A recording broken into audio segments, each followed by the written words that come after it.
हमारा टॉपिक आज का है प्रायद्वीपीय पठार को लेकर। तो जो प्रायद्वीपीय पठार है, उस प्रायद्वीपीय पठार को अगर हम बोलेंगे, यहाँ से इसको पूरा ऐसे मिटा देते हैं, ये वाला सिर्फ जो ये त्रिभुजाकार आकृति हमको दिखेगी, इसी को हम प्रायद्वीपीय पठार के रूप में कंसीडर कर रहे हैं कुछ इस प्रकार से।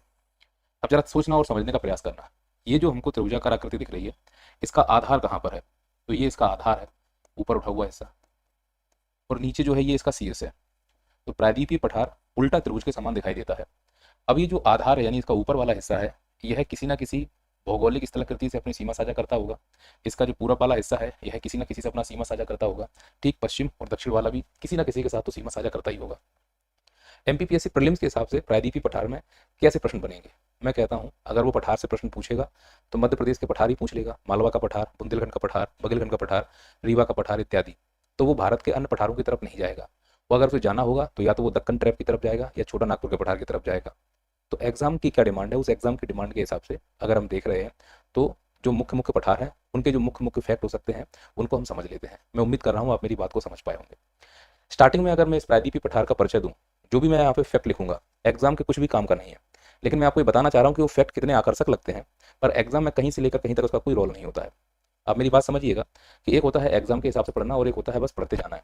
जैसे जो मैं फैक्ट बोलने वाला हूँ वो कितने आकर्षक लगेंगे आपको, यूँ समझिए कि अगर हम इस पठार को उत्तर से दक्षिण की तरफ कवर करें तो ये लगभग 1600 किलोमीटर लंबा मिलेगा, यानी यहाँ से लेकर यहाँ तक। और ठीक इसको अगर मैं ऐसे पश्चिम से पूरब कवर करूँ तो ये लगभग 1400 किलोमीटर। एग्जाम के पॉइंट ऑफ व्यू से इसका कोई रोल है? जवाब है नहीं। अब इस पूरे पठार का अगर मैं क्षेत्रफल देखूं तो लगभग इसका जो क्षेत्रफल है वो है, लगभग जो इसका क्षेत्रफल है वो 5 लाख वर्ग किलोमीटर के आसपास का क्षेत्रफल प्राप्त होता है। क्षेत्रफल की दृष्टि से अगर यहाँ पर फैक्ट बनेगा तो क्या बन सकता है वो देखो एग्जाम के पॉइंट ऑफ व्यू से, कि भारत का जो हम भौतिक विभाजन करते हैं, भारत का जो हम भौतिक विभाजन करते हैं उसमें सबसे बड़ा भौतिक प्रदेश अगर कोई है, सबसे बड़ा भौतिक प्रदेश अगर कोई है तो वो कौन है? प्रायद्वीपीय पठार। 16 लाख वर्ग किलोमीटर के आसपास प्राप्त होता है। कितने लाख वर्ग किलोमीटर? 16 लाख वर्ग किलोमीटर। तो एक ये फैक्ट बन गया कि भारत का सबसे बड़ा प्रायद्वीपीय भाग कौन सा है, सबसे बड़ा भौतिक भाग कौन सा है, तो वो प्रायद्वीपीय पठार है। हाँ, ये एग्जाम के पॉइंट ऑफ व्यू से मुझे लगता है कि ऐसा प्रश्न पूछा जा सकता है। फिर इसके अलावा अगर हमसे इसमें प्रश्न पूछने की बात बोलेंगे कि बताइए प्रायद्वीपीय पठार के उत्तर में कौन कौन सी स्थलाकृतियां जो टच होती हैं, पूरब में कौन होती हैं और पश्चिम में कौन होती हैं, तो उत्तर वाला अगर छोड़ दिया जाए तो पूरा पश्चिम इसको समझना बहुत आसान है।